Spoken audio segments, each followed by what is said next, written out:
12 April 2025 శనివారము నాడు హనుమాన్ జయంతి వచ్చింది. హనుమాన్ విజయోత్సవం అని కూడా అంటారు.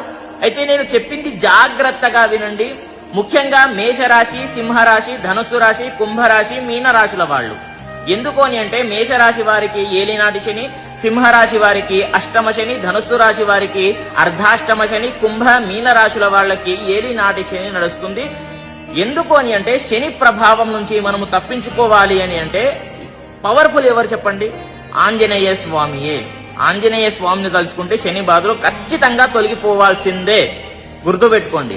అయితే రేపు మనం ఏం చెయ్యాలి అని అంటే ప్రతి ఒక్కరూ పాటించండి. బ్రహ్మముహూర్తంలో లేచి తలస్నానం చేసి ఒక్కసారి సూర్య భగవంతుడికి నమస్కారం చేసుకోండి. తర్వాత ఏం చేస్తారు అని అంటే ఆంజనేయ స్వామికి ఇష్టమైనటువంటి సింధూరం సమర్పించండి. అదే విధంగా వీలైతే చెప్పులు దానంగా ఇవ్వండి. అన్న ప్రసాదం అంటే ప్రసాదం తయారు చేసుకొని స్వామివారికి ఏదైనా సరే పులిహోర గాని ఏదైనా స్వామివారికి నివేదన చేసి 10 మందికి కూడా పంచిపెట్టండి. విశేషంగా ఫలితం